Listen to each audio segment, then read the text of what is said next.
I was 19 the day my entire life changed. Until that morning, I'd believed I'd done everything right. I'd studied hard, participated in volunteer work, and cultivated friendships. My younger sister Candace was the golden child at home, shining academically, overshadowing me with her brilliance in extracurricular activities, and charming my parents with her sweet talk. But as I was about to graduate from my second year of college, I got a phone call from the dean's office that would end it all. Sitting in that austere room, I learned I'd been accused of plagiarism and misconduct, charges that would cost me my place in the university. I felt like I'd stepped into a nightmare. My heart pounded as I flipped through the so-called evidence, an essay I'd reportedly copied from an online source, plus allegations that I'd harassed a professor to change my grades. None of it was true, but the documents had my name on them. My father refused to let me speak to them alone, and my mother stood by his side. Candace hovered in the background, eyes downcast. I thought she was ashamed for me, her older brother, supposed to be a role model, but I didn't realize back then how she was involved. I was forced to pack my belongings. The official letter read, "Expulsion due to academic misconduct." My parents were oddly calm, almost as though they'd expected it. I pleaded with them to believe me, but they wouldn't listen. My mother told me that I needed to own up to my mistakes. My father said they'd tried to guide me better. Meanwhile, Candace said nothing. The moment I walked out the campus gates for the last time, my mind whirled with thoughts.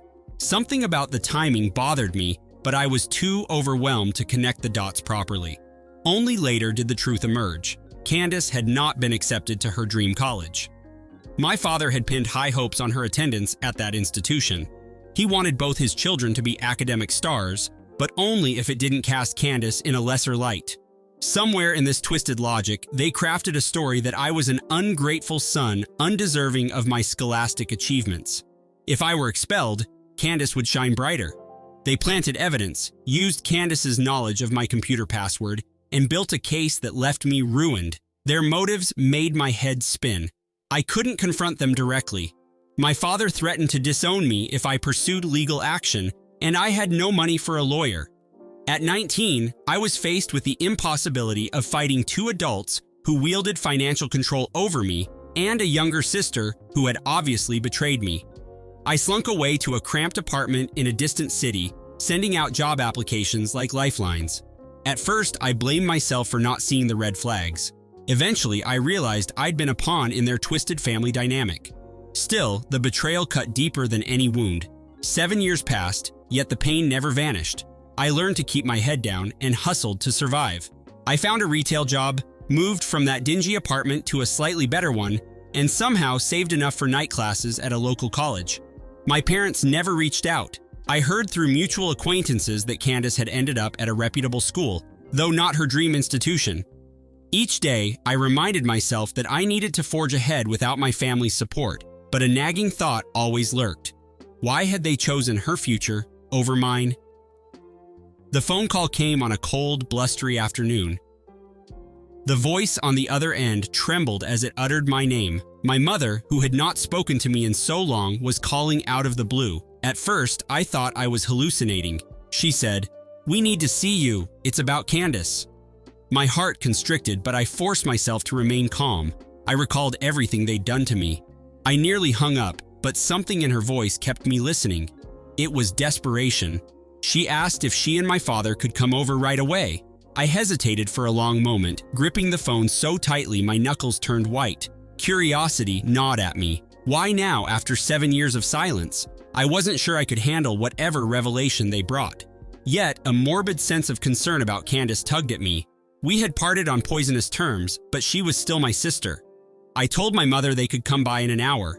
I ended the call without saying goodbye.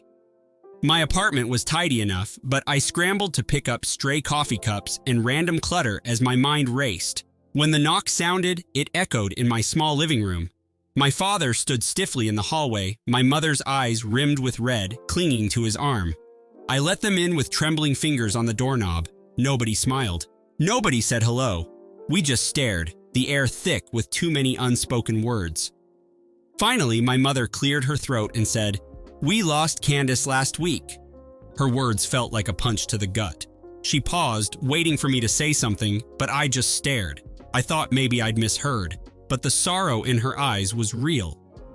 Silence smothered the next few moments. My father avoided my gaze, staring at the pattern on my rug. Finally, I found my voice. "What happened?"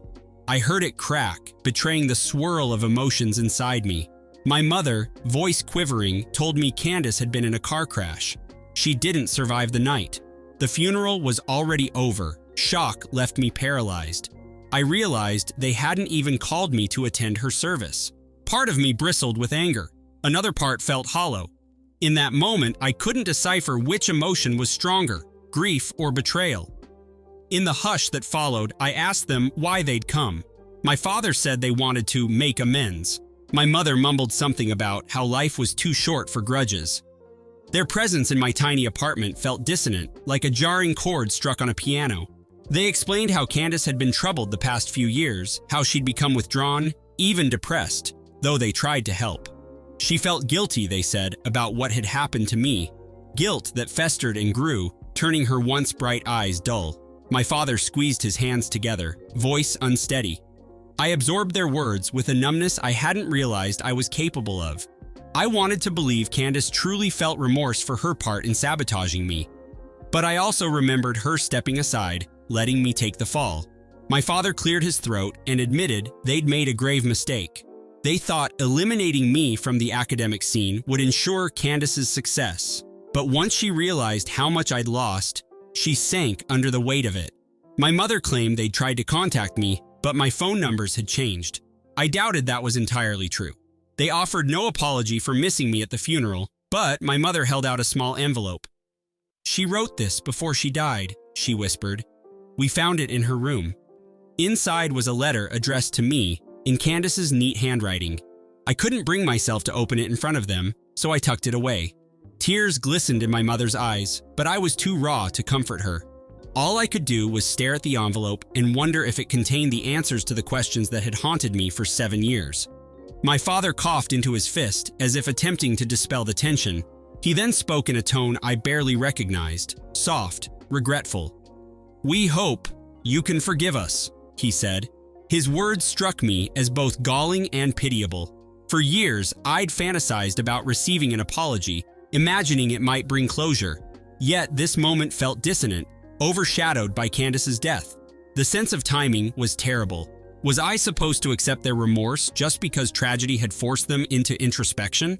The swirling confusion felt like a fog in my brain, thick and suffocating. They stayed for a little while longer, peppering me with stilted attempts at conversation, asking about my life, my work, my studies. Their curiosity seemed forced, but I answered dutifully. I didn't mention my bitterness. I lacked the energy to confront them fully. After they left, I sat on the couch, staring at that envelope. I turned it over and over in my hands, dreading what it might say. I struggled to accept that Candace was really gone. Memories flashed of us as kids, riding bicycles, squabbling over the TV remote, and giggling late into the night. Now she was gone. Eventually, I gathered the courage to break the seal. Her familiar script spanned 2 pages. The first line read, "I'm sorry for what we did to you." My throat constricted as I skimmed. Candace admitted to orchestrating the plagiarism accusations after her rejection letter arrived from her dream college. She said she feared she'd never measure up to me otherwise. Our parents supported her plan, though she hinted they'd hesitated at first. The letter was full of regrets, confessions of guilt, and a longing to make things right. She wrote that each academic milestone she achieved felt tainted. I sat there reading her words, eyes burning. Part of me wanted to tear the pages apart in rage, but another part felt an unexpected wave of sorrow for the sister I once knew. She'd spelled out how she tried multiple times to reach me, but fear of rejection kept her from truly apologizing. She described how she suffered panic attacks, nightmares, and sleepless nights, haunted by the memory of what she'd done.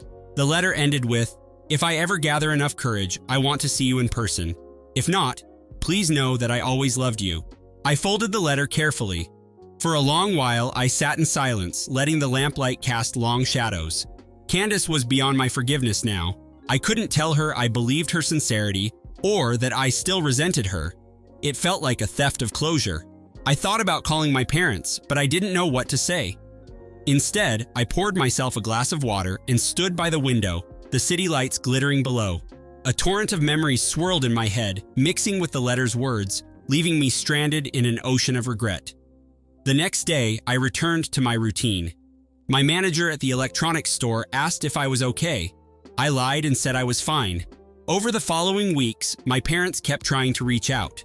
Sometimes they stopped by unannounced, leaving groceries or small gifts outside my door. Other times, I'd get voicemails from my mother, her tone soft, almost pleading. My father would text me short messages like, "Hope you're doing well." I couldn't bring myself to respond. My grief, confusion, and resentment warred inside me, leaving me unsure how to handle their sudden interest.